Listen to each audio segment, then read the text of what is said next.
best way to handle, I think, I believe the most common objections that you possibly hear. I love them.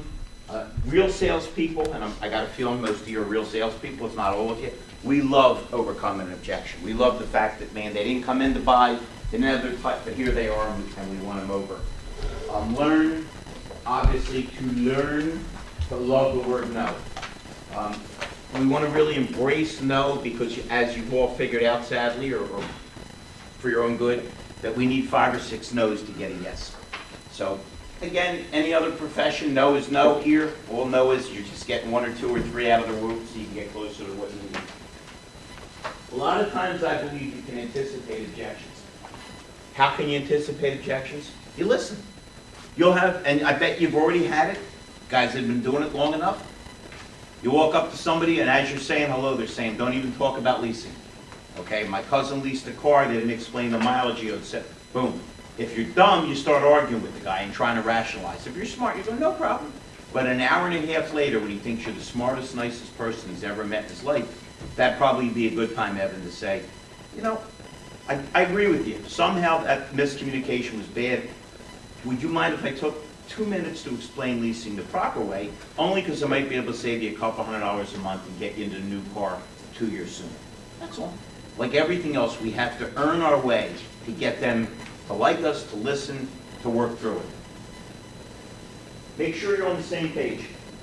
Oops, yes, I'm sorry.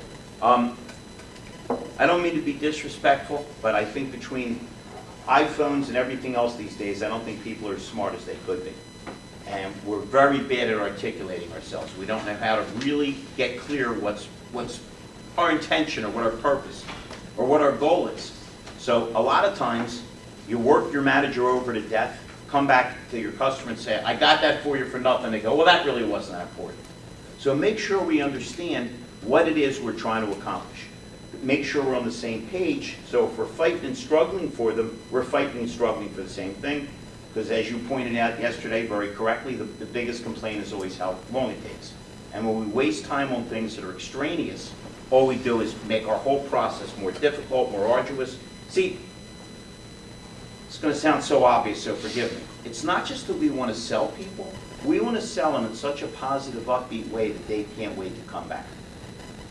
Let's face it, everybody in this room that's been doing it long enough has had a deal where you couldn't wait for the customer to leave and they couldn't wait to escape because the process was so long and so torturous.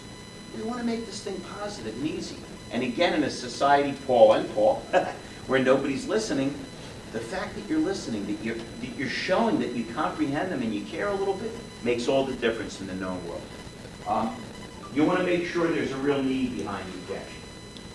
Tell me any salesperson on earth that hasn't heard this. I got to sleep on it, I got to talk to my wife.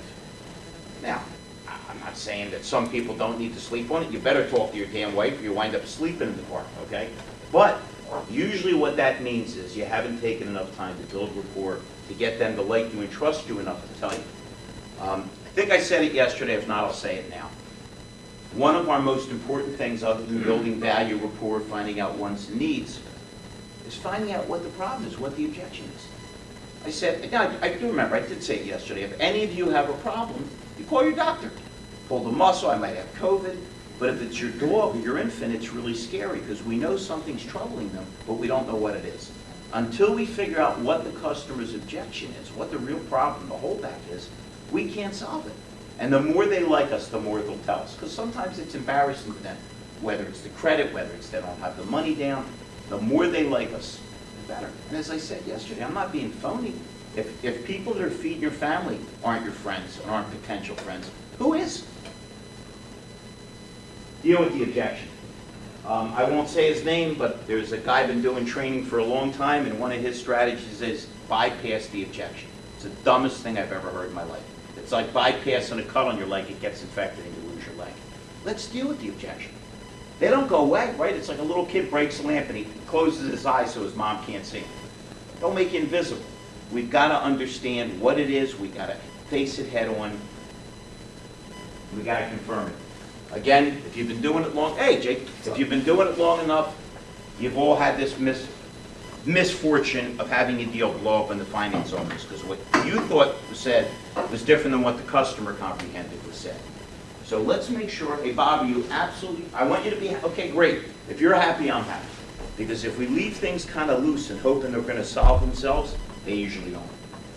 I believe these are the 5 most popular objections of all time. Just looking, thanks. I need to talk to my wife. I need to think about it. I'm too busy to take the time, and it's just too expensive. Did I miss any? Jeff, Paul, Evan, Dan, anything? I think these are the ones you hear the most.